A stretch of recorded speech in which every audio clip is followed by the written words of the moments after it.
नमस्कार दोस्तों, स्वागत करता हूं आप सभी को हमारे अपने यूट्यूब चैनल संगम इम्पैक्ट में। दोस्तों, हमारे चैनल पर विभिन्न प्रतियोगी परीक्षाओं के लिए सभी विषयों के ऑब्जेक्टिव प्रश्नों को चैप्टर वाइज रिवीजन करवाया जा रहा है। इसीलिए अगर आप किसी भी प्रतियोगिता परीक्षा की तैयारी करते होंगे तो मेरा चैनल को सब्सक्राइब कर बेल आइकन को दबा दीजिएगा, जिससे मेरे आने वाले हर नए वीडियो को नोटिफिकेशन सबसे पहले आप तक पहुंचते रहे। दोस्तों, अगर आपको यह वीडियो पसंद आएगा तो वीडियो को लाइक कर अपने दोस्तों के पास शेयर जरूर कीजिएगा। तो चलिए अब मैं इस वीडियो को प्रारंभ करता हूं। फ्रेंड्स, इस वीडियो में रसायन विज्ञान के एक महत्वपूर्ण टॉपिक पदार्थ का वर्गीकरण को कवर करने वाले हैं, जिसका पहला प्रश्न है, पदार्थ उस वस्तु को कहते हैं, अर्थात पदार्थ किसे कहते हैं, किस वस्तु को कहते हैं। तो जिसका अपना कुछ द्रव्यमान होता हो, जिसका अपना कुछ आयतन होता हो, जो अवरोध उत्पन्न कर सकता है, ऐसे वस्तु को हम पदार्थ कहते हैं। इस प्रकार इसका सही आंसर ऑप्शन डी हो जाएगा।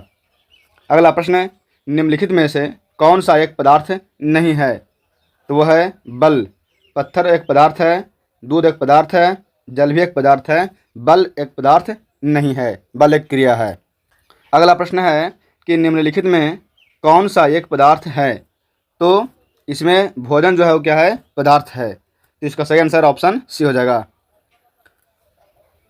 अगला प्रश्न कहता है कि निम्नलिखित में कौन सा एक गुण पदार्थ में नहीं पाया जाता है? तो वो है पदार्थ के कण के बीच कोई आकर्षण बल नहीं होता है। यह जो है गुण उसमें नहीं पाया जाता, मतलब ये गलत है। तो इस प्रकार इसका सही आंसर ऑप्शन सी हो जाएगा। इसके अलावा पदार्थ अति सूक्ष्मतम कण का बना होता है, यह सही है, यानी अणु या परमाणु का बना होता है। दूसरा ऑप्शन है कि पदार्थ के सूक्ष्मतम कण अनवरत गतिशील रहते हैं, यह भी कथन सही है। और चौथा है कि पदार्थ के कणों के बीच कुछ न कुछ रिक्त स्थान पाए जाते हैं, यह भी कथन सही है। तो इसका सही आंसर ऑप्शन सी हो जाएगा। अगला प्रश्न है कि पदार्थ के भौतिक वर्गीकरण में निम्न में से कौन एक शामिल नहीं है? तो वो है धातु। अगला प्रश्न, पदार्थ के मुख्य कितने अवस्था में पाए जाते हैं? यानी पदार्थ जो है वो कितने अवस्थाएं में पाए जाते हैं? तो वो जो है वह 3 अवस्था में पाए जाते हैं, ठोस, द्रव और गैस। अगला प्रश्न है कि पदार्थ के अवस्थाओं की अधिकतम संख्या कितनी है? पदार्थ के अवस्था के अधिकतम संख्या 5 है। अगला प्रश्न है, निम्नलिखित में से कौन सा एक पदार्थ नहीं है? तो वो है ऊष्मा। अगला प्रश्न है कि निम्नलिखित कथनों पर विचार कीजिए। पहला कथन है कि ठोस के आकार तथा आयतन निश्चित होते हैं, यह कथन जो है वो सही है। दूसरा है कि द्रव के आयतन निश्चित रहते हैं परंतु आकार परिवर्तनशील होता है, यह भी कथन सही है। और तीसरा कहता है कि गैस के आकार एवं आयतन दोनों परिवर्तनशील होते हैं, यह भी कथन सही है। तो इस प्रकार देखेंगे कि इसका सही आंसर जो है वो ऑप्शन डी हो जाएगा, उपयुक्त सभी। अगला प्रश्न है फ्रेंड्स कि पदार्थ के किस अवस्था में तरलता के अभिलक्षण पाए जाते हैं? तो वो है द्रव और गैस, यानी पदार्थ के किस अवस्था में? तो द्रव और गैस की अवस्था में तरलता के अभिलक्षण पाए जाते हैं। अगला प्रश्न है फ्रेंड्स कि निम्नलिखित में से कौन सा एक द्रव पदार्थ के गुणधर्म में नहीं है? यानी निम्न में से जो पदार्थ दिया गया है उसमें से द्रव पदार्थ के गुणधर्म में कौन नहीं है? तो द्रवों को दबाकर संपीड़ित किया जा सकता है, यह उसका गुणधर्म नहीं है, यानी द्रव को हम दबा करके संपीड़ित नहीं कर सकते हैं। इसका सही आंसर ऑप्शन ए हो जाएगा। अगला प्रश्न है फ्रेंड्स कि स्पंज जिसे आसानी से दबाया जा सकता है वह कौन सा पदार्थ है? तो वह पदार्थ है ठोस। कौन सा है? ठोस। अगला प्रश्न है कि सर्वाधिक प्रबल अंतर अणुक बल किस पदार्थ के कणों के बीच होता है? तो वो कहाँ होता है? तो वह ठोस में होता है, यानी सर्वाधिक प्रबल अंतर अणुक बल कहाँ मिलेगा? तो ठोस में मिलेगा।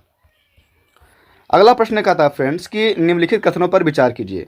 पहला कथन है कि ठोस के कणों के बीच अंतर अणुक बल सबसे अधिक होता है। अभी आपने इससे पहले वाले प्रश्नों में देखा कि ठोस में अंतर अणुक बल जो है वो अधिक होता है, तो इस तरह से यह कथन सही है। दूसरा कथन है कि गैसों के कणों के मध्य अंतर अणुक स्थान जो है वो सबसे अधिक होता है, तो यह भी कथन जो है वो सही है। तो इस प्रकार देखेंगे कि इसमें सही कौन हो जाएगा? तो ऑप्शन सी सही हो जाएगा कि कथन 1 और कथन 2 दोनों सही है। अगला प्रश्न है कि गैसों में न तो निश्चित आकार और न ही निश्चित आयतन होता है, ऐसा क्यों है? तो ऐसा गैसों के कण का निश्चित स्थान नहीं होता है तथा ये कण किसी भी तरह गति करने के लिए स्वतंत्र होते हैं, इसीलिए इसका आयतन और आकृति जो है, आयतन और आकार जो है वह अनिश्चित होता है, निश्चित नहीं होता है। तो इस प्रकार इसका सही आंसर ऑप्शन सी हो जाएगा। अगला प्रश्न कहता है फ्रेंड कि निम्नलिखित में से कौन सा एक सही नहीं है, मतलब गलत कथनों को पहचानना है। तो देखिए, पहला कथन है कि पदार्थ के कण अनवरत गतिशील रहते हैं, जिसके कारण पदार्थों में विसरण की परिघटना देखने को मिलता है। यह कथन सही है। दूसरा कथन है कि गैसों में विसरण तीव्र गति से होता है, क्योंकि गैसों के कण अत्यधिक तीव्रता से गति करते हैं। यह भी कथन सही है फ्रेंड्स। अगला कथन है कि द्रवों में विसरण गैसों में विसरण की अपेक्षा मंद होता है। तो यह भी कथन सही है कि सबसे ज़्यादा विसरण कहाँ, तो गैस में होता है, उसके अपेक्षा द्रव में थोड़ा कम होता है। लास्ट कथन है कि ठोसों में विसरण बहुत ही अधिक मंद गति से होता है। यह कथन जो है वो गलत है। तो इसका सही आंसर ऑप्शन डी हो जाएगा। अगला प्रश्न है फ्रेंड्स कि वह बल जो पदार्थ के कणों को एक साथ बांध रखता है क्या कहलाता है, मतलब उस बल को क्या कहते हैं जो पदार्थ के कणों को एक साथ बांध कर रखता है, तो उसे कहा जाता है अंतराअणुक बल। क्या कहता है, अंतराअणुक बल। अगला प्रश्न फ्रेंड्स कि किसी ठोस का सीधे वाष्प में परिवर्तन क्या कहलाता है। तो अगर ठोस जो है सीधे वाष्प में परिवर्तन हो जाए तो उस क्रिया को ऊर्ध्वपातन कहते हैं। क्या कहते हैं, ऊर्ध्वपातन कहते हैं। अगला प्रश्न फ्रेंड्स कि निम्न में से कौन सा एक सुमेलित नहीं है। जो सुमेलित नहीं है उसे पहचानना है। तो इसमें से देखेंगे कि ठोस का द्रव में परिवर्तन क्या कहलाता है, गलना। अगर ठोस द्रव बन जाए तो उस क्रिया को कहते हैं गलना। अगर द्रव का गैस में परिवर्तन तो उसे कहते हैं क्वथन। क्या कहते हैं, क्वथन। तो ये सब सही है। अगला है कि गैस का द्रव में परिवर्तन, अगर गैस द्रव बनता है तो जमना, ये कथन क्या है, गलत है। और लास्ट है कि द्रव का ठोस में परिवर्तन, यह कहलाता है जमना। तो ये कथन सही है। तो इस प्रकार इसका आंसर जो है वो ऑप्शन सी सही हो जाएगा कि गैस का द्रव में परिवर्तन, इसका जो है सही वो जमना नहीं होता है।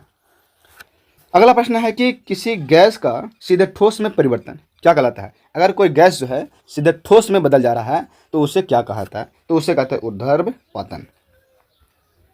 अगला प्रश्न कहता है फ्रेंड्स कि कौन सा पदार्थ प्रकृति में तीनों अवस्था में पाया जाता है, यानी कौन ऐसा पदार्थ है जो प्रकृति में तीनों अवस्था में, अर्थात ठोस, द्रव और गैस, ये तीनों अवस्था में पाया जाता है। तो वो है NH3 यानी अमोनिया। NH3 मतलब अमोनिया। अगला प्रश्न है फ्रेंड्स कि ठोस बर्फ के एक टुकड़े को गर्म करने पर वह पिघलने लगता है और ताप क्या होता है, यानी अगर ठोस बर्फ के टुकड़े को गर्म करेंगे तो क्या होता है, पिघलने लगता है। तो उस समय उसकी ताप का स्थिति क्या रहता है, ताप क्या बढ़ जाता है, क्या घट जाता है या फिर स्थिर रहता है। तो ऐसा स्थिति में उसका ताप जो है वो क्या रहता है, स्थिर रहता है। अगला प्रश्न है फ्रेंड्स कि किसी पदार्थ द्वारा अधिकृत स्थान क्या कहलाता है, मतलब किसी पदार्थ द्वारा जो घेरा हुआ स्थान है वह क्या कहलाता है, तो वह स्थान कहलाता है आयतन। क्या कहलाता है, आयतन। अगला प्रश्न है कि निम्नलिखित कथनों पर विचार कीजिए। फ्रेंड्स, कथन 1 में कहता है कि पदार्थ की चौथी अवस्था प्लाज्मा अवस्था कहलाता है, यानी पदार्थ के ठोस, द्रव और गैस जो है वो 3 अवस्था है। इसके अलावा चौथा अवस्था जो है वो क्या है, तो चौथा अवस्था प्लाज्मा अवस्था कहलाता है। दूसरा कथन कहता है कि पदार्थ की पंचम अवस्था बोस-आइंस्टाइन कंडेंसेट अवस्था कहलाता है। तो यह भी कथन क्या है, सही है कि पदार्थ की चौथी अवस्था प्लाज्मा और पदार्थ की पांचवी अवस्था जो है, पांचवा अवस्था वो है बोस-आइंस्टाइन कंडेंसेट। तो इस प्रकार इसका सही आंसर ऑप्शन सी हो जाएगा कि 1 और 2 दोनों कथन जो इसका क्या है, सही हो जाएगा। अगला प्रश्न है फ्रेंड्स कि कौन पदार्थ की उन अवस्थाओं में से एक है जो बहुत ही कम घनत्व वाली गैस को अत्यंत कम तापमान के तहत ठंडा करके प्राप्त होती है, यानी पदार्थ की वह कौन सी अवस्था है जो बहुत कम ही घनत्व वाली गैस को, मतलब बहुत कम घनत्व वाली गैस को अत्यंत कम तापमान के तहत ठंडा करके प्राप्त होती है, तो वो है बोस-आइंस्टाइन घनीभूत। कौन है, बोस-आइंस्टाइन घनीभूत। अगला प्रश्न है फ्रेंड्स कि गर्म करने पर ठोस को सीधे वाष्पों में और ठंडा करने पर वाष्पों को सीधे ठोस में परिवर्तन क्या कहलाता है, तो वो कहलाता है ऊर्ध्वपातन। क्या कहलाता है, ऊर्ध्वपातन। अगला प्रश्न है फ्रेंड्स कि निम्नलिखित में गलत कथन कौन सा है, यानी गलत कथनों को पहचानना है। तो इसमें पहला कथन है कि किसी द्रव को संपीड़ित करना आसान होता है जबकि गैस को कठिन होता है। तो यह कथन क्या है, गलत है। दूसरा कथन है कि गैसों में विसरण का गुण पाया जाता है। यह कथन सही है। ठोस पदार्थों के कणों की गतिज ऊर्जा नगण्य होती है, ये भी सही है। अगला है कि ठोस पदार्थों की आकृति और आयतन दोनों निश्चित होते हैं, ये भी कथन सही है। तो इस प्रकार इसका सही आंसर ऑप्शन ए हो जाएगा। अगला प्रश्न कहता है फ्रेंड्स कि गैसों की भांति ठोसों को संपीड़ित नहीं किया जा सकता है, ऐसा क्यों है? मतलब हम ठोस को गैस की तरह संपीड़ित नहीं कर सकते हैं, इसका कारण क्या है? तो इसका कारण है कि ठोस पदार्थ में अंतराणुक स्थान जो है अत्यंत कम होता है, इसीलिए इसे हम संपीड़ित आसानी से नहीं कर सकते हैं गैसों की तरह। तो इसका सही आंसर ऑप्शन ए हो जाएगा। अगला प्रश्न कहता है कि निम्नलिखित में सही कथनों की पहचान करें। सही कथनों की पहचान करें। तो इसमें देखिए फ्रेंड्स कि पहला कथन कहता है कि ठोस कणों में किसी प्रकार का वेग नहीं होता है, तो ये कथन जो है वो सही नहीं है। अगला कथन है कि पदार्थ में द्रव्यमान नहीं होता है। पदार्थ में द्रव्यमान नहीं होता है, ये भी कथन क्या है? गलत है। और इसके अलावा तीसरा कथन है कि ठोस पदार्थ की आकृति निश्चित नहीं होती है, यह भी कथन गलत है, क्योंकि इसकी आकृति जो है वो निश्चित होती है। चौथा है कि गैस का आयतन अनिश्चित होता है, यह कथन क्या है? सही है। तो इस प्रश्न में कहा था कि सही कथनों को पहचानिए, तो इस प्रकार इसका सही आंसर ऑप्शन डी हो जाएगा। अगला प्रश्न है कि निम्नलिखित में से किसमें अंतराण्विक बल जो है वो प्रबलतम होता है, मजबूत होता है, सबसे ज़्यादा होता है? तो वह है दाल में। किसमें? दाल में, क्योंकि दाल क्या है? एक ठोस है, अर्थात ठोस में अंतराण्विक बल जो है वो मजबूत प्रबल होता है। अगला प्रश्न है फ्रेंड्स कि ठोस को संपीड़ित नहीं किया जा सकता, क्योंकि मतलब ठोस को है संपीड़ित क्यों नहीं कर सकते हैं? इससे पहले वाले प्रश्नों में भी हमने देखा कि क्यों नहीं कर सकते हैं। तो इसका कारण है कि इनमें अंतराण्विक बल जो है वो प्रबल होता है, इसीलिए इसे संपीड़ित नहीं कर सकते हैं, ये भी कथन सही है। इनके कणों की गति बाधित होती है, ये भी सही है। इनमें कण अच्छी प्रकार व्यवस्थित रहते हैं, तो ये भी सही है। इस प्रकार इसका सही आंसर जो है वो ऑप्शन डी हो जाएगा कि उपयुक्त सभी क्या है? इन कारणों के कारण ठोस को संपीड़ित नहीं किया जा सकता है। अगला प्रश्न है कि निम्नलिखित में कौन एक छद्म ठोस है? तो छद्म ठोस कौन है? तो वह है रबड़ और कोलातर के अवसन के बाद बचा हुआ ठोस कोक, ये दोनों जो है वो क्या है? तो ये छद्म ठोस है। तो इस प्रकार इसका सही आंसर ऑप्शन बी हो जाएगा। अगला प्रश्न है फ्रेंड्स कि निम्नलिखित में कौन सा कथन असत्य है? मतलब गलत कथनों को पहचानना है। तो वो जो है कि कहा कि पहला कथन कि सभी ठोस पदार्थों का बराबर आयतन परमाणुओं की समान संख्या रहता है, ये कथन क्या है?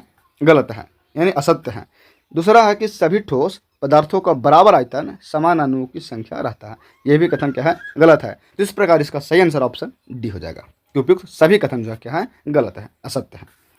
अगला प्रश्न है कि निम्नलिखित में कौन अक्रिस्टलीय ठोस पदार्थ है? तो अक्रिस्टलीय ठोस पदार्थ कौन है? तो है क्वार्ट्ज कांच। कौन है? क्वार्ट्ज कांच है। अगला प्रश्न फ्रेंड्स कि कुछ क्रिस्टल दाब आरोपित करने पर विद्युत प्रवाह उत्पन्न करते हैं, यह घटना क्या कहलाती है? तो यह घटना कहलाती है पीजो विद्युत। क्या कहलाती है? पीजो विद्युत। अगला प्रश्न है फ्रेंड्स कि निम्नलिखित में से कौन सा कथन सही है, यानी सही कथनों को पहचानना है। तो देखिए पहला कथन कहता है कि क्वथन तथा वाष्पन दोनों ही सतही परिघटना है, यह कथन गलत है। अगला है कि क्वथन एक सतही परिघटना है, किंतु वाष्पन एक स्थूल यानी आयतन परिघटना है, तो यह भी कथन क्या है? गलत है। अगला है कि क्वथन और वाष्पन दोनों ही स्थूल परिघटना है, यह भी कथन क्या है? गलत है। इस प्रकार चौथा कथन क्या कहता है? कहता है कि क्वथन एक स्थूल परिघटना है, किंतु वाष्पन एक सतही परिघटना है, यह कथन क्या है? यह कथन सही है। इस प्रकार इसका सही आंसर ऑप्शन डी हो जाएगा। अगला प्रश्न है फ्रेंड्स, कहता है कि गैसों के संबंध में निम्न में से कौन सा कथन सही नहीं है? तो गैस के संबंध में गलत कथनों को पहचानना है। कहा कि गैसों की आकृति तथा आयतन निश्चित नहीं होता है, यह कथन सही है। गैसों का आयतन पात्र के आयतन के बराबर होता है जिसमें गैस भरी है, यह भी कथन क्या है? सही है। अगला है कि गैसों पात्र की दीवारों पर सभी दिशाओं में एक समान दबाव डालती है, यह भी कथन क्या है? सही है। अगला है कि गैस का भार उस पात्र को तोलकर ज्ञात नहीं किया जा सकता जिसके अंदर गैस भरी है, तो यह कथन गलत है, क्योंकि सिलेंडर गैस में जो सिलेंडर में भरा होता है एलपीजी, उसको हम तौल कर हम पहचान लेते हैं कि इसमें गैस की आयतन कितना है। तो इस प्रकार ये ऑप्शन डी जो है वो क्या गलत है, तो इसका सही आंसर ऑप्शन डी हो जाएगा। अगला प्रश्न कहता है कि निम्नलिखित में कौन उदर्भपातीज पदार्थ नहीं है। मतलब उदर्भपातीज पदार्थ जो सीधे ठोस से गैस में बदल जाए, ऐसा कौन पदार्थ नहीं है। तो वो पदार्थ है फिटकरी। हाँ, फिटकरी जो है वो क्या है, तो सीधे ठोस से गैस में नहीं बदलता है। अगला प्रश्न है फ्रेंड्स कि पदार्थ की पांचवी अवस्था को प्राप्त करने हेतु वर्ष 2001 में किस वैज्ञानिक को नोबेल पुरस्कार दिया गया था।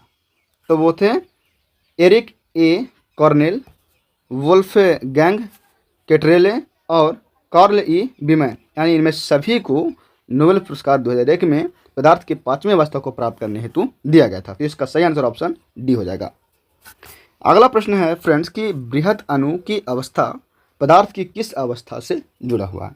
बृहत अणु की अवस्था पदार्थ की किस अवस्था से जुड़ा हुआ है। तो वो अवस्था है BEC, बोस आइंस्टाइन कंडेंसेट, यानी पदार्थ की पांचवी अवस्था है, उससे जुड़ा हुआ है। अगला प्रश्न है कि सूर्य एवं अन्य तारों की अवस्था है। सूर्य और अन्य तारों की कैसी अवस्था है, ठोस है, द्रव है, गैस है, प्लाज्मा है।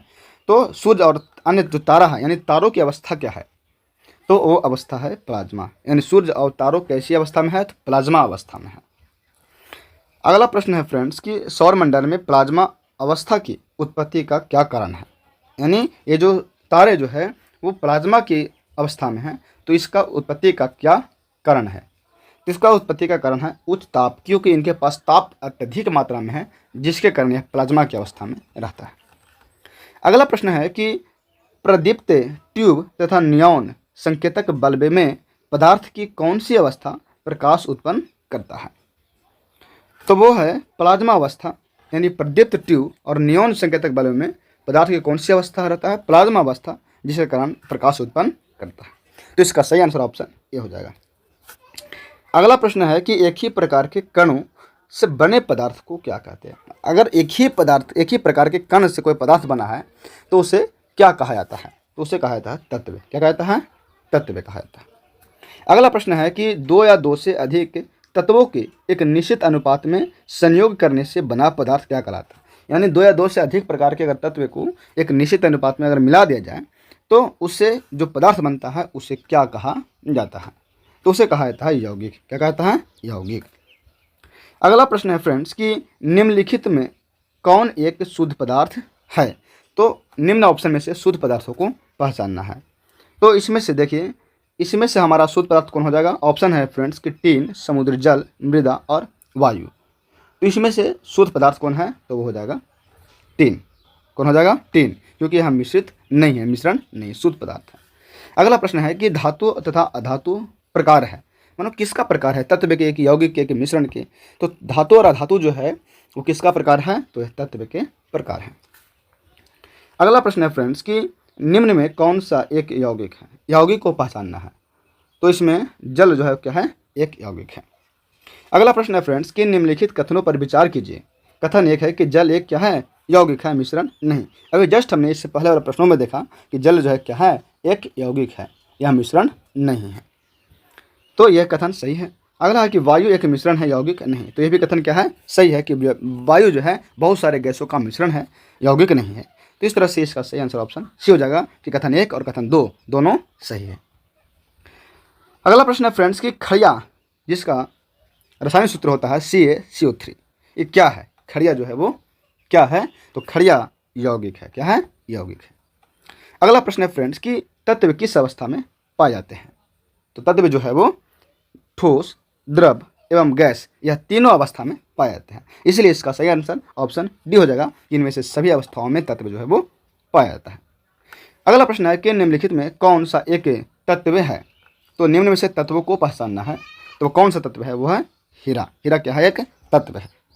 अगला प्रश्न है फ्रेंड्स कि निम्नलिखित में कौन एक यौगिक है, यानी यौगिक को पहचानना है कि निम्न में से कौन एक यौगिक है। तो हमने पिछले प्रश्नों में देखा कि जल क्या है, तो जल एक प्रकार का यौगिक है। तो इसका सही आंसर ऑप्शन बी हो जाएगा। अगला प्रश्न है कि निम्नलिखित में कौन ना तो बल्ब है और ना ही यौगिक है। तो वह कौन है, तो वह है वायु। कौन है, वायु। अगला प्रश्न है कि निम्न में से कौन सा कथन यौगिक के बारे में सही नहीं है। तो वो कथन है यौगिक में पदार्थों की मात्रा का संयोजन अनिश्चित होता है। यह कथन जो है यौगिक के बारे में सही नहीं है। अगला प्रश्न है फ्रेंड्स कि कोयला है, कोयला क्या है? तत्व है, यौगिक है, मिश्रण है? तो कोयला जो है वो तत्व है। क्या है? तत्व। अगला प्रश्न कहता है फ्रेंड्स कि पीतल तथा कांसा जैसे मिश्र धातु क्या है? तो पीतल तथा कांसा जैसे मिश्र धातु क्या है? तो ये क्या है? तत्व है, यौगिक है, रासायनिक यौगिक है या मिश्रण है, ये पहचानना है। तो इसमें से यह क्या हो जाएगा? मिश्रण हो जाएगा कि पीतल और कांसा जो क्या है तो यह मिश्रण है।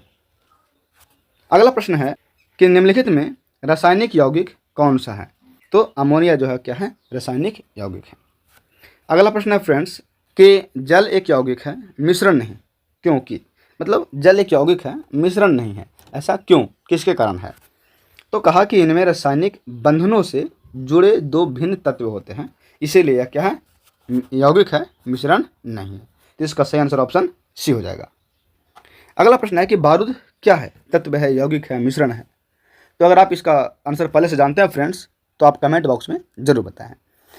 तो चलिए, ये बारूद जो है वो क्या है? मिश्रण है। फ्रेंड्स, अगर यह वीडियो पसंद आ रहा हो तो वीडियो को लाइक करें तथा अगर चैनल पर पहले बार आए हो तो मेरे चैनल को सब्सक्राइब जरूर करें। अगला प्रश्न कहता है फ्रेंड्स कि निम्नलिखित कथनों पर विचार कीजिए। कथन 1 में है कि पदार्थ को यदि उनके अवयवों में भौतिक विधियों द्वारा पृथक किया जा सकता है तो वह मिश्रण है। क्या है? मिश्रण है। तो यह कथन जो है वो सही है। अगला है कि पदार्थ को यदि उसके अवयवों में भौतिक विधियों द्वारा पृथक नहीं किया जा सकता है तो वह क्या हो जाएगा? यौगिक है। तो यह भी कथन सही है। तो इस प्रकार इसका सही आंसर ऑप्शन सी हो जाएगा कि कथन 1 और कथन 2 दोनों सही है। अगला प्रश्न है कि निम्नलिखित में कौन एक विषमांगी मिश्रण है? क्या पहचानना है कि निम्न में से कौन एक विषमांगी मिश्रण है? तो वो है दूध। क्या है? तो दूध जो है वो विषमांगी मिश्रण है। अगला प्रश्न है कि निम्नलिखित में कौन यौगिक है? तो कौन यौगिक हो जाएगा? तो फेरस सल्फाइड जो है वो एक यौगिक है। अगला प्रश्न है कि निम्नलिखित में कौन शुद्ध पदार्थ नहीं है? तो दूध जो है वो शुद्ध पदार्थ नहीं है।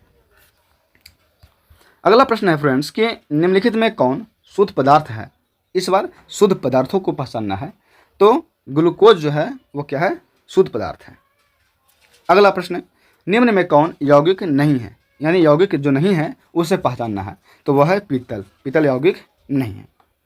अगला प्रश्न, व्यंजक चूर्ण क्या है? यौगिक है, मिश्रण है, तत्व है या विलयन है? तो यह जो है वो क्या है? यौगिक है। इसका सही आंसर ऑप्शन बी हो जाएगा, यौगिक। अगला प्रश्न है, सुमेलित कीजिए। सूची 1 में पदार्थ दिया हुआ है और सूची 2 में तत्व दिया हुआ है। तो देखिए, हीरा जो है वो क्या है? कार्बन है। हीरा क्या है? कार्बन। संगमरमर कैल्शियम है। रेत यानी बालू जो है वो क्या है? सिलिकॉन है। और माणिक्य जो है वो क्या है? एल्युमिनियम है। तो इस प्रकार इसका सही आंसर ऑप्शन बी हो जाएगा। अगला प्रश्न कहता है फ्रेंड्स कि वह पदार्थ जो वायु जलकर जल और कार्बन डाइऑक्साइड देता है, यानी वह पदार्थ जो वायु में जलकर जल और कार्बन डाइऑक्साइड देता है वह क्या कहलाता है? तो वह कहलाता है यौगिक। क्या कहलाता है? यौगिक। अगला प्रश्न, निम्नलिखित में कौन शुद्ध पदार्थ है? तो वह है आश्रित जल। यह जो है वो शुद्ध पदार्थ है, जो शुद्ध जल है। अगला प्रश्न है कि निम्नलिखित में कौन सा कथन यौगिक के बारे में सही नहीं है? तो कौन सा कथन है? तो कहा कि पहला कथन कहता है कि इसके अवयवों को भौतिक विधि द्वारा अलग कर सकते हैं, और दूसरा है कि यह अपने अवयवों के गुणधर्म को प्रदर्शित करता है। तो इसमें से कथन 1 जो है वो सही है। तो इसका सही आंसर ऑप्शन ए हो जाएगा। अगला प्रश्न है फ्रेंड्स कि 2 या 2 से अधिक शुद्ध पदार्थों को किसी भी अनुपात में मिला देने से क्या बनता है? तो वह बनता है मिश्रण। अगला प्रश्न है कि निम्नलिखित में कौन शुद्ध तत्व है? तो कौन है? तो सोडियम जो है वो क्या है? शुद्ध तत्व है। अगला प्रश्न है फ्रेंड्स कि प्रकृति का मूल पदार्थ कौन है जिनसे सभी पदार्थ बने हैं? यानी प्रकृति का मूल पदार्थ कौन है जिनसे सभी पदार्थ बने हैं? तो वह है तत्व। अगला प्रश्न है कि निम्नलिखित में कौन 2 तत्वों का मिश्रण है? तो वह है हाइड्रोजन प्लस ऑक्सीजन। यह 2 तत्वों का मिश्रण है।